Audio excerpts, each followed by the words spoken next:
You have almost definitely struggled with these kinds of thoughts at one point in your manifestation journey. And I know that because I struggled with these thoughts at many points in my own manifestation journey, and I've helped many other people who have as well.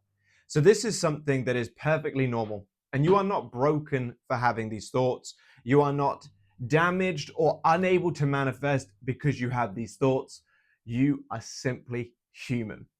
But we can learn to move past these thoughts so we can activate that side of our mind that's beyond human, the side of our mind that is infinite consciousness and can create the reality that you would like to experience.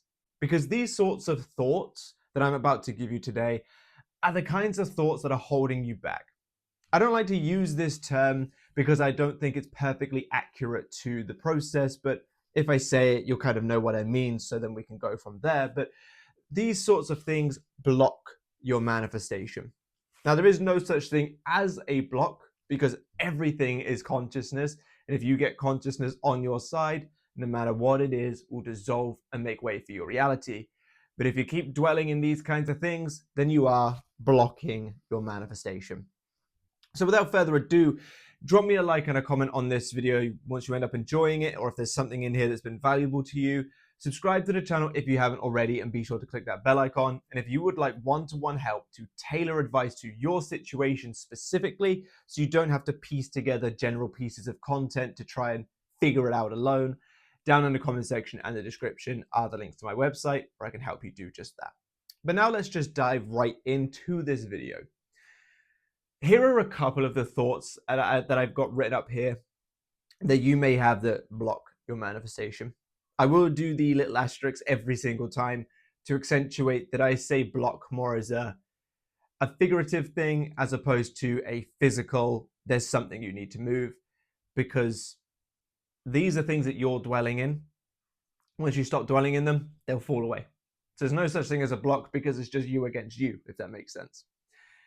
But things like, I've screwed up, that we had an argument and that was the worst one we've ever had, there's no coming back from it. Or I didn't get that specific job, therefore I've failed, there's no coming back from it. Or things like, it's been too long.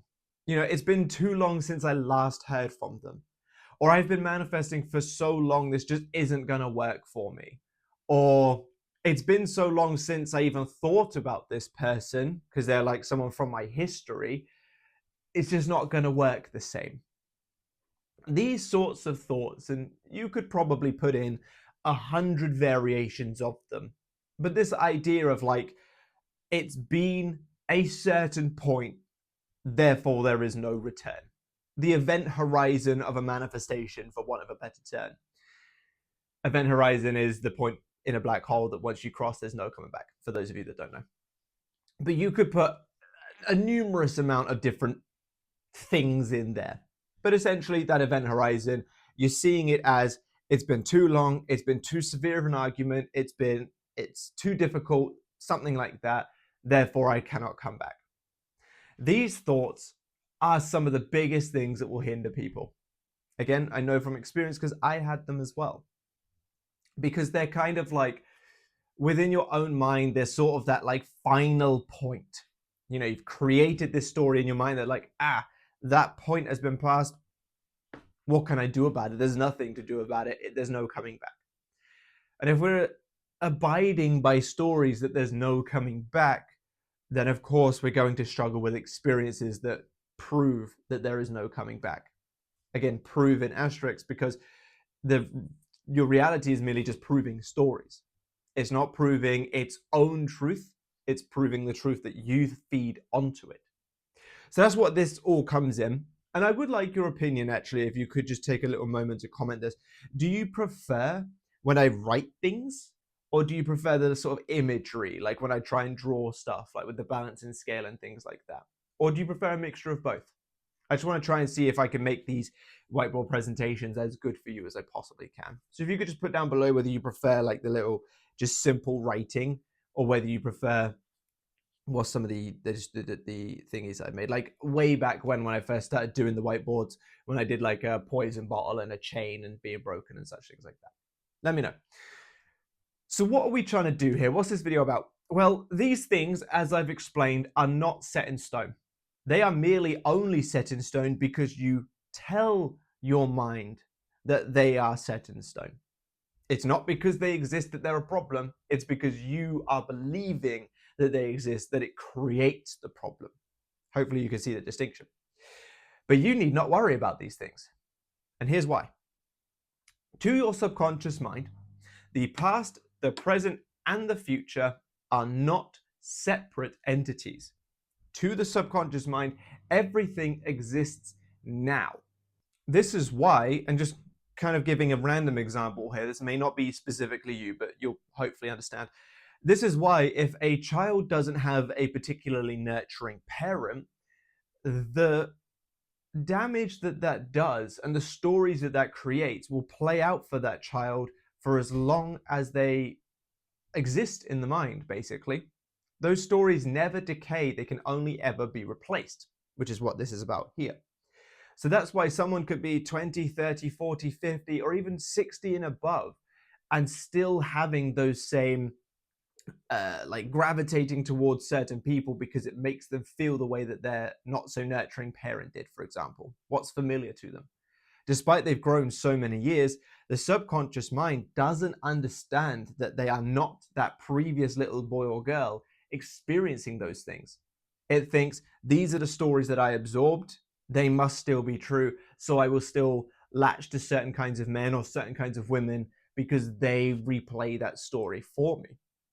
Same thing for the future. The future isn't a separate entity, which is why if we're thinking of something, let's say you're really worried about a specific meeting and you're attaching a feeling of fear or doubt or anxiety towards it, you're thinking about it and you're attaching a feeling toward it, your subconscious mind goes, oh, it must be happening now. That's why we're experiencing this imagery and this emotion.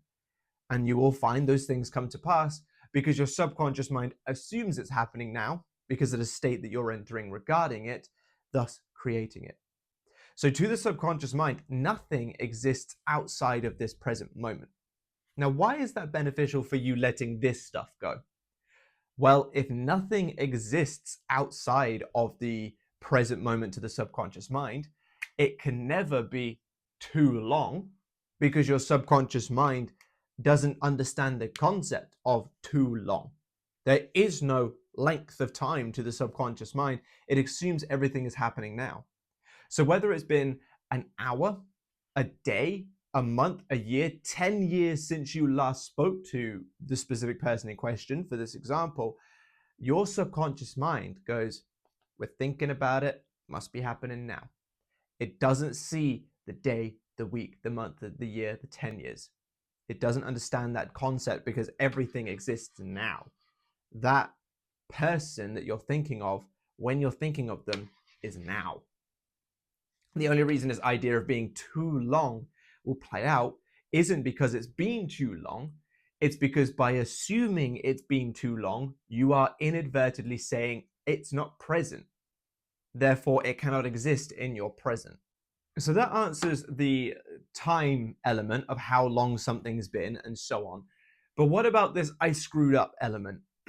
When it's not based on time, but it's based on a severity of a circumstance, an argument, not getting the job, or something like that.